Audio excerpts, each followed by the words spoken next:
The first one has to do with our trick tile, which is a new device which can basically turn any building piece into invisibility. So it does not destroy it, it just makes it invisible. It's still there. And the cool thing about this device is that if we just gonna go here and turn this to none, just because we can make it quicker then, we can place any traps still on that thing. So we can place, like, for example, the sentry on top of it. And the sentry will not break because it just turns it invisible. It just not breaks it, it just turns it invisible, which is super cool. And if we're just gonna start the game, we can see the second the trick tile gets activated, it leaves the sentry plate of the sentry, obviously, kind of there, and you can even fly through it, you can walk through it, whatever. It's not because I'm in creative, it's just because it's working like that. And even the sentry is going to fall through that thing. So you can use that as an NPC or whatever. You can use that for like aim maps and all kind of stuff. But this is the cool thing, it just not only works with the sentry, it works with basically every trap. That means the campfire, the traps, the ice, whatever, everything can be walked through and it is still working. So for example, if you would place a trap on top of that, the trap will still work if you just walk through it. So that is like something you can consider for your maps. You actually probably used this device a million times, but never realized that you can actually use it as a damage blocking barrier. You just don't add any channels to it, make it invisible, and turn it invisible. And then you also turn on the take damage, and you can use it as a little barrier. So you can place it on very small stuff. Obviously, this is a lot better than using the actual big barrier because you do not need to place it on on some kind of building device or building thing, you know. And it's super small. You can scale it super small, and it actually blocks damage. It does not block players. That is the only downside to it.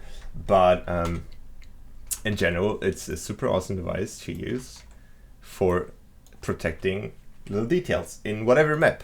So for example, this is very good if you're having like zone watch maps and you just want to protect the little stuff thing, whatever. And you can see, you can shoot it here, and if I shoot here, super awesome device to use as a barrier. If you go into your island settings and then you turn the camera filter retro on, you can very much see any edge in these black tiles, because obviously sometimes it can be very tricky if you're building large black buildings or like some stuff for like scary maps or whatever. It can be very hard to see where you already place blocks and where you need to place some blocks. If you're using this filter just to kind of place the blocks and then you can turn it off again, it makes make your life so much easier. You can see the edges super clear, and it's super awesome for these super black tiles. So the next one is a quick tip to clear your inventory, or basically the thing that you don't have to, you know, kind of go in here and kind of clear it all by yourself and then they're lying all around. That's not cool. So you can just go into fly mode, then you have to turn on the phase mode, and then you can go to the bottom of the map, jump into the water, and then into the invisible barrier, which is kind of limiting the map. And then all your inventory is clear, it's super clear now. And you can also do that on the sides and the top, but I think the bottom is the nearest in most cases. And so the next one is something that a lot of people know but don't realize they should do, and it is adding details to your unimportant stuff. So for example, we can say this is the background prop, and it is just there to kind of stay in the background. It has nothing to do with the map, it's just here to fill the background. And this looks okay, so it's just background, whatever. But if you, for example, would add the glowing light block from the colored block gallery or whatever it's called into that, it will look much more natural. There's like someone living in there. Obviously you can add also the black block, it will look like there's like death, like there's nothing in there, right? And if you want to step that even up a little bit more, you can also add some light casting on the floor. You can do that by simply, you know, using some stuff that is casting light on the floor, like this one. This is from the, I think, dark tilted Batman gallery or whatever.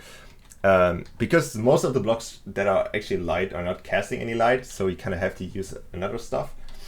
And this will make people like think, oh my god, this is amazing, a window that is glowing. Like people will just walk by it and say, okay, it's just there. But it will make your map look much more natural, and in the end it will turn out better than if you just leave it with nothing in there. So keep that in mind if you're creating stuff.